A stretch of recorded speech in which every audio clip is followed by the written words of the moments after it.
Hi everybody, this is Tess, and this video is going to be a little different. I am trying to use these Faber Castell, I don't even know what they're called, Faber Castell like crayons that my not-so-secret sister gave me. I watched some videos today and I'm trying to reenact some of the cool things that I saw. I would like to make her a little plaque. Specifically because she is a photographer and an amazing person and an amazing new friend. So I'm going to get started on something I hope she finds wonderful and not too frou-frou-y.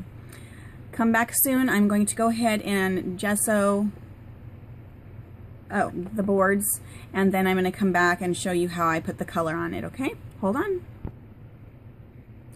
Okay, so I've come in and I gessoed this using the basics acrylic gesso. Basically it makes a porous, my understanding is that it makes something that's porous not so porous. So now I've covered up all the, I guess you can kind of think of it as putting on a foundation. Putting on foundation on your face. So I'm going heavy-handed with some of this Faber Castell gelatos, I think they're called, and I'm gonna just do a few colors that blend. I was told you don't want to mix cools and warm colors together because then you would get mud. So I am mixing the two sets of, or the one set of cool colors that I have here on the top of it.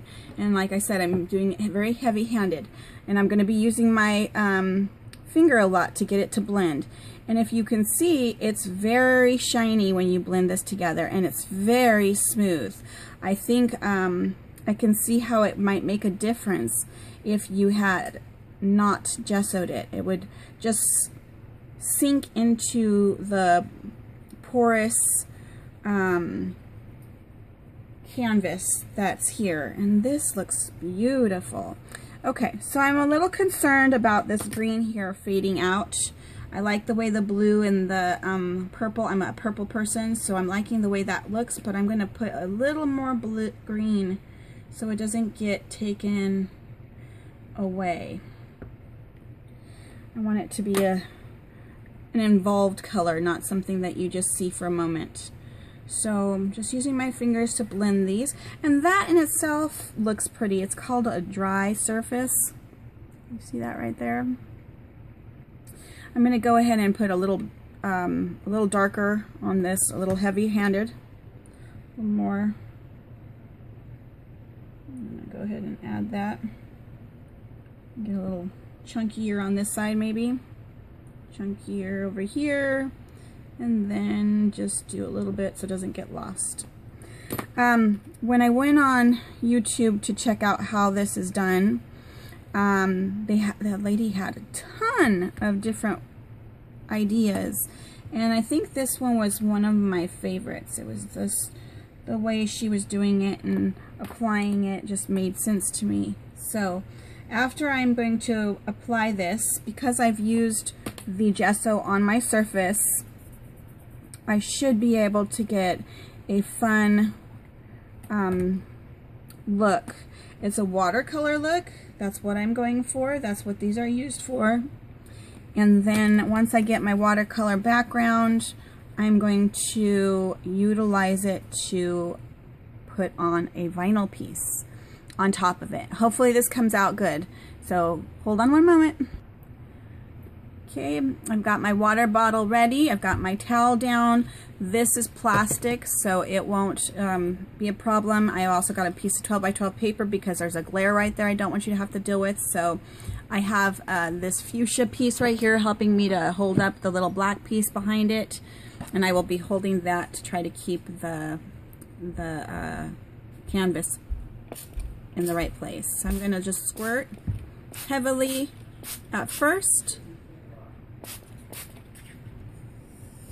And let it fall where it may.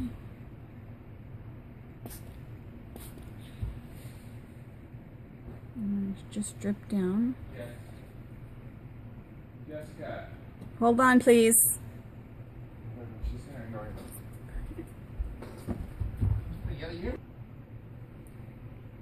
Sorry about the interruption. Let me try the salt. So then now you can add salt to this to give it more texture. And you see how it's bumping up the salt? The color is bumping up. And settling.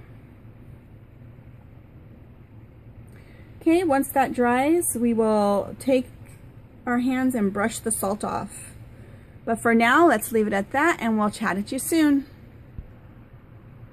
Okay, here is a second canvas already pre-painted. I just need to bring this up a little bit. Have that standing there like that. There we go. I'm gonna go ahead and give it a couple squirts. And we can watch the color come into each other. I'm liking the way that's working out.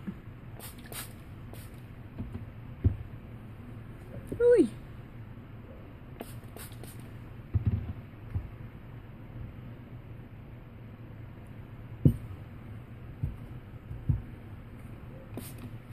There we go.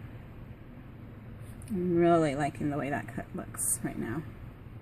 Isn't that pretty? I know you're having a hard time seeing it with the light flashing, but that is looking absolutely gorgeous. I'm not going to take any other texture. I'm not going to add the salt to this one. I'm just really liking it just the way it is. So that's the way I'm going to do this one. This is going to be a two-part video, again, with the canvas, a plain canvas, and this one's going to be a different size. This one's a 12 by 12, but I just took a plain canvas. It's really thin, and I just gessoed it, gave it a coat of gesso using this, meaning that I put the gesso straight onto the canvas and used a brush. Try to use one without fur. For you want to use a synthetic one, or you can even use your fingers and cover it with gesso, a real good nice layer of gesso, and then let it dry. After you do the gesso, it becomes a little bit easier to work with. The gelatos will spread easier, and it's not going to get all soaked up. You can also do this with regular paper. Without regular cardstock, you just use gesso on top of it. If you don't, it's going to get really warped, but if you do, it'll get a little warped, but you can always flatten it out. Then you would Crayola your colors, your beautiful colors, and then you would spray the water gently, kind of hard in some areas and then gently in others, depending on how much you want it to blend. So obviously if I sprayed it real hard here, that would shove it that way. But I'm kind of liking the way this one looks, so I'm just going to leave it alone. And I'm not going to add salt to it at all for more texture. And you'll see the end product soon. Thanks for watching. And please wait and watch and like this one as well as part 2. Bye.